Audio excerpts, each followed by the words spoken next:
Good morning, everyone. Good morning again, everyone. My name is Rob Tart. I'm the CEO of the Durham Rescue Mission, and we are so excited to be a part of this event today with Secretary of State Elaine Marshall coming to release her findings in her report. And with that said, I'll turn the floor over to Secretary of State Elaine Marshall. Thank you so much for being here today. Thank you, President Clark.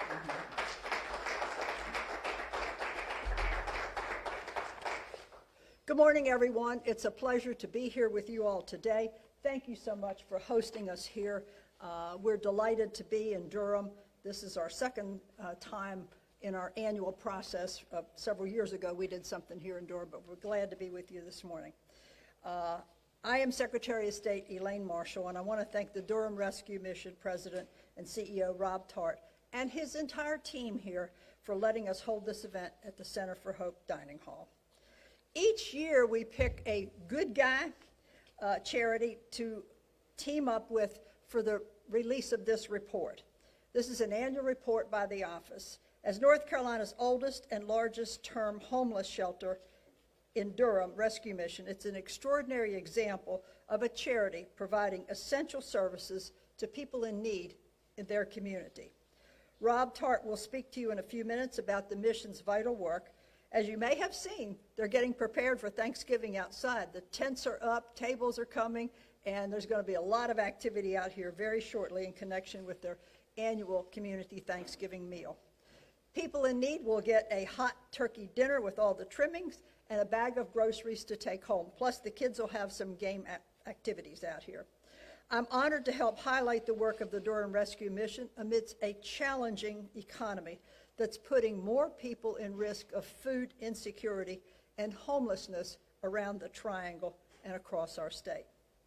My main mission this morning is to share with you the findings of our 2024-25 Charitable Solicitation Licensing Division, or CSL to us, annual report.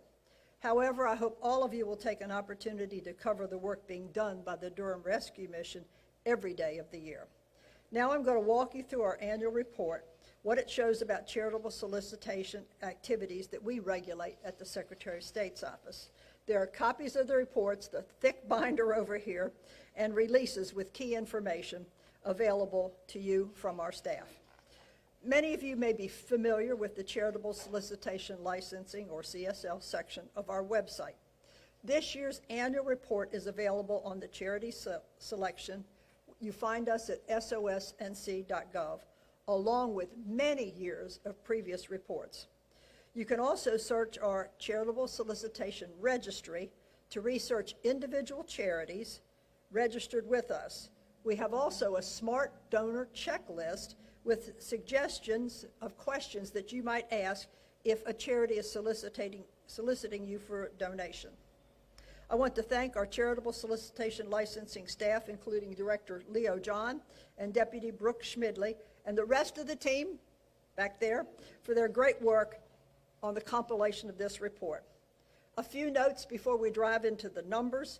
By state law, we only register and regulate organizations that use the services of a professional fundraiser or pay their officers or raise more than $50,000 a year, but are not otherwise legally exempt. Now, I know that's a little bit complicated. We also register administers the laws for the paid fundraising organizations that they hire. Keep in mind that many charities and nonprofits meet the legal requirements to be exempt from this report. For example, we do not regulate charitable contributions given to schools or to churches. So this is by no means a complete picture of charitable activities in North Carolina. However, it's a useful snapshot of charities' fundraising activities as viewed through the lens of our state charitable solicitation license. This report is a great resource for North Carolina's giving public. It shows how specific fundraising efforts went for different organizations that are covered by the statute. You can see in dollars and cents, as well as percentages, how much of the donations to campaigns using professional fundraisers went to the charity's programs, and how much went to overhead and fundraising expenses. The information is essential because we want the public to give generously, but to give wisely. Or, as I like to say, Check before you write one to be sure you're making the most informed decision with your donations. Now, here are the numbers. Overall, giving to charities licensed with our CSL division in 24-25 fiscal year totaled just over $48 million. That is a $21 million increase of overall giving from last year. We are excited about this number. We saw a steep decline in the prior year, but we're now bouncing back from that. This year's report also found that charities netted just over $35.8 million for their programs from that $48 million. That is a $19.4 million increase from the amount that they received in the 23-24 year. The aggregate percentage of 74.53 going to the charity programs represents an increase of almost 14% from the aggregate percentage that went to the charities in the prior year. Part of this may reflect the outpouring of support for relief and rebuilding efforts in western North Carolina in the wake of Hurricane Helene. I'm always gratified to see our state's giving public respond to challenging times, not only by donating generously, but also by doing their homework to make sure their generosity is doing as much good as possible. Our resources, including the report we're releasing today, are essential tools in helping people make the most informed giving decision. It's also noteworthy that this year's increase report is partly due to fundraising activity in groups involved in economic development in North Carolina. A total of just $10.8 million gross receipts, a total of just over $10.8 million of gross receipts in giving resulted from campaigns of 4 economic development organizations in North Carolina. These nonprofit organizations may not fit the traditional donation connotation of a charity associated with this report, but their transparency in reporting their information is vital and appreciated. Overall, in national or multi-state campaigns that included North Carolina, donors totaled over just $1 billion, an increase of nearly $718 million from last year's report on national fundraising campaigns. Charities netted $838.3 million from those campaigns for an aggregate of 77.85%, or 11.7% increase from the percentage that went to charity services in 23-24.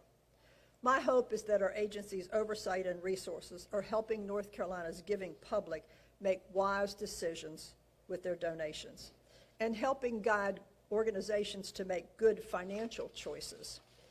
I also think North Carolina news media and organizations do a great job of highlighting the charities that are doing great work, while also reporting on those that are less effective or even scamming the public.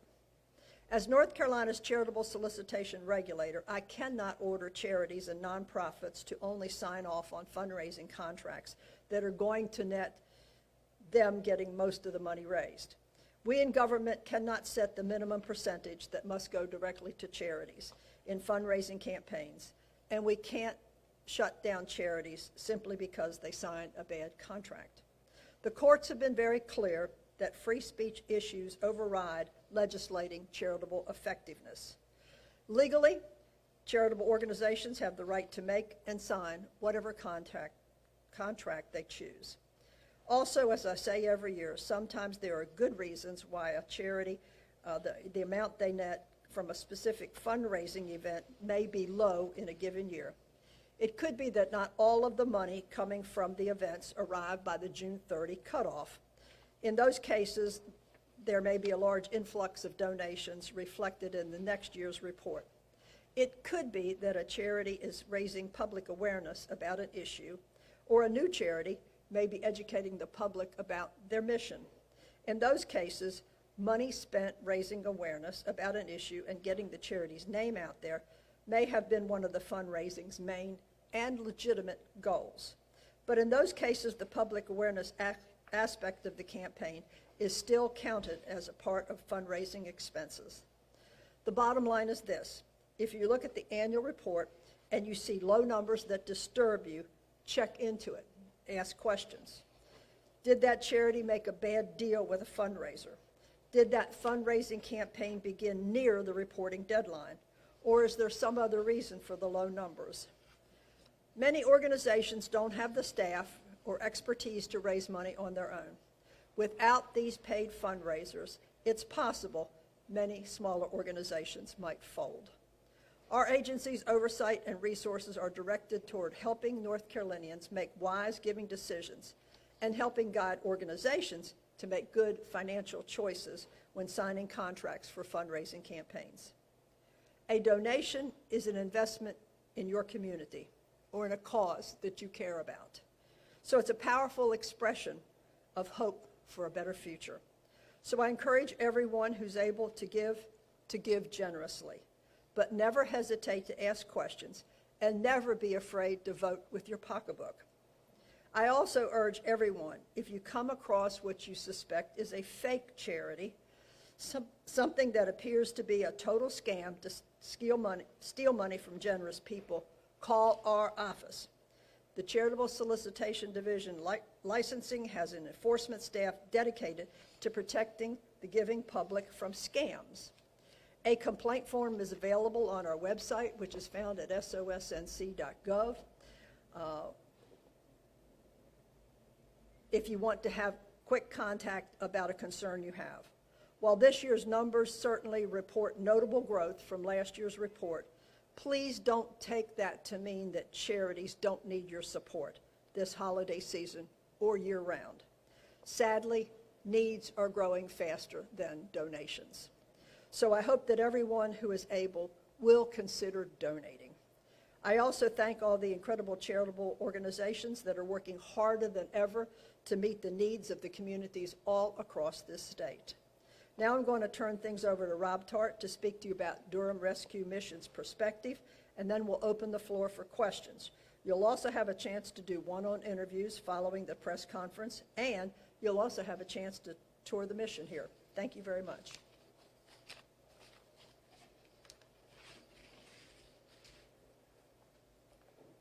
Thank you, Secretary Marshall, and I appreciate the comments you just made. I want to echo a lot of them. First off, she mentioned that Durham Rescue Mission is the oldest the oldest homeless provider in Durham, oldest and largest, and that's true. But we do so much more than just homeless services, as you can see from the supplies that are laying around and the outside tents and everything. We'll be doing things with the community on Christmas as well as this Thursday on Thanksgiving. We'll be providing food and a lot of other things. We're also going to give $50 gift cards to our thrift stores. Everybody comes here on Thanksgiving Day, so it's going to be a great day, we believe. The Durham Rescue Mission has been here since 1974, 51 years. Started with the 12-bed house just across the street, and today we literally, it's amazing how many people come to the Durham Rescue Mission. We have a policy where we turn no one away for lack of space. We always, when someone say, hey, do you have room for us, we always say we have one more bed. I have a chart I'd like to show you. Can we get the chart to flip, Adam? You got it? Yeah. If you'll look over here in early 21, we were running in the low 300s on an average day here at the Rescue Mission. Now we're averaging well into the 500s. And this past January, during the colder months, we got up to 645 souls between this campus and our ladies' campus about 2 miles away. The need for the homeless services over the past 4 years has just exploded. And as she mentioned, the need is exploding, but the donations have not been commensurate. You know, for us, it's been pretty much flat. It dipped a little bit, and now we're back to about where we were in 21, maybe a little above this year when we get to the end of the year. But the point is that the need is exploding, but the resources are going thinner and thinner and thinner. And so it's a real important thing for this to be highlighted, that folks need to come in and help, because I don't think this is unique to the Durham Rescue Mission. I think it's statewide and even further, that there's a homeless problem and the people in need of food and the other basic services of life, and you throw in the recent government shutdown. We had an event during the government shutdown. We saw one of our largest turnouts for people coming to get groceries, because it was just such a great need, and I don't remember how many people actually showed up. Do you remember, Gary? It was like several hundred that came that day. I can't remember, but the point being is that the need is only growing, and the fact that someone is here highlighting this is just a wonderful thing. So with that said, the Rescue Mission does so much more. We have addiction recovery services. We have permanent supportive housing, transitional housing, emergency housing, and with all the different services that we provide, it's always here 24/7 every day of the year. And again, I want to thank Ms. Marshall for being here. I would also like to invite you for a tour. Ernie Mills Jr. is here today. He's going to give you a tour if you'd like one around the rescue mission. And afterwards, we're going to have some Eastern North Carolina barbecue if anybody would like to stay and have lunch with us. So our volunteers have prepared a fantastic meal for you today, and I hope you'll join us. But thank you, Ms. Marshall. Thank you. Are there any questions? Secretary, what do you attribute the large increase from year-over-year from last year to this year in giving? Well, last year's downturn was not just North Carolina, it was other places. There is concern, people's uncertainty about business, about jobs, what have you. So people tend to be closer to the vest when those kind of things happen. And of course, we had a serious thing in the fall of last year, and people have opened up their hearts and their pocketbooks. So there's no way we can tell exactly what was Hurricane Helene relief, but we certainly are glad that it happened, and we just know, as Mr. Tart said, that the needs are continuing to grow, whether it's job losses, government programs, what have you. It's all a bundle of problems for a lot of people.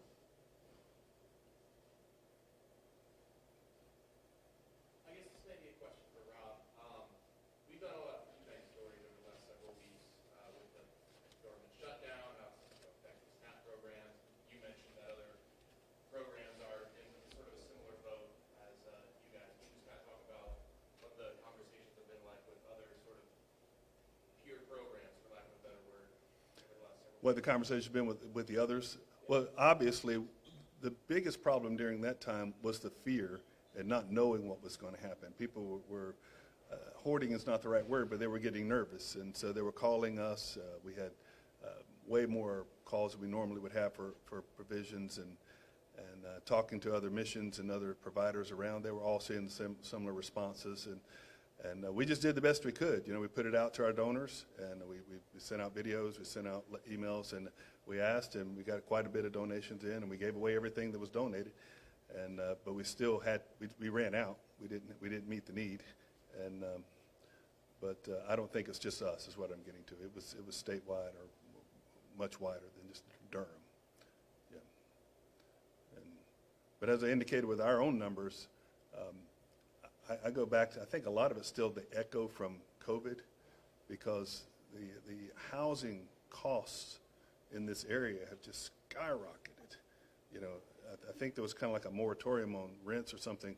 Well, it seems like they're trying to catch up, and now that they've caught up, probably they're not going back to a normal rate. I don't know what it is, but what I've seen for us is that it's not a whole lot more coming in. It's just harder for them to go back out because they just can't afford a place to live, and they can't afford groceries. It's just so expensive for them to get back out. So we're trying to do things to make some more long-term planning, but we can't solve everything. We can't do it all, and but we do what we can. And yeah. Other questions? And this could be either for Rob or Secretary. Do you anticipate, I'm sure you're hopeful, but do you anticipate the increase to continue into 25, 26? Because there's still a lot of work to be done in western North Carolina, as well as we mentioned, the government shutdown and the after effects of that. Rob, you can speak on a local level with that.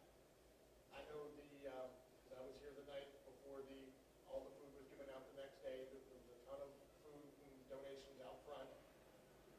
Do you anticipate that to continue when the public's called upon? Well, I certainly believe it can. The wealthiest people among us are continuing to enjoy that wealth, and getting the message out to them that there are other less fortunate around the community, the state. It's very evident here if they have 500 to 600 to 700 people seeking shelter and the inability to get out. I mean, there are a lot more stories about affordable housing and affordable everything else. And I think it I think it affects the heart of a lot of people who have, and they want to make sure that for some people, but for the grace of God, there go I. For others, they search their soul and see that I've been blessed. I need to help bless somebody else. I would just point out that during Hurricane Helene, I'm so thankful people helped with Hurricane Helene, but that actually kind of robbed, if you will, from us a little bit, people that would have donated to us. So we were down last year, no doubt in part because of that. This year we are doing better than we were last year at this stage of the game. And in terms of the future, you know, no one knows, but we are hopeful that it's going to continue like it is right now. And with Thanksgiving coming up on Thursday, what's the donation? What are the donations looking like right now heading into Thursday? Well, I never want to say we got enough. You know, but as I said, we're doing better than we were last year at this time. But we still need food donations, and we still need Christmas toys going into Christmas, because even though Thanksgiving is this week, our brains are on Christmas already, and so we're struggling a little bit right now with getting Christmas toys in and things that we'll need for Christmas. And but it's always a struggle, and it's always nip and tuck every year. But you know, as we get the word out, it seems like the local area comes through for us, and this is only going to help. So thank you.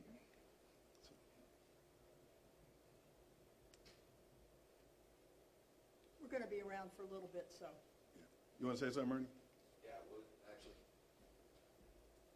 Hi, my name's Ernie Mills Jr., and I'm part of the fundraising department here.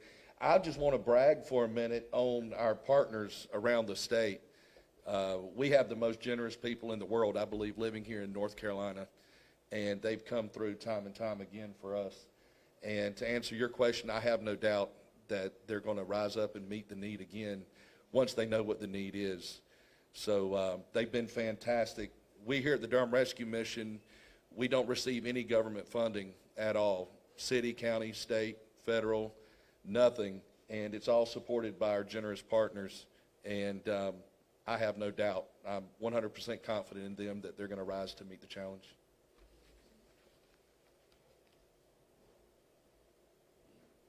Okay. Please take books back to your stations. We don't want to carry back to the office. Thank you. We'll be around for Thank you. a quick tour if you guys want B-roll and other stuff while we're at it.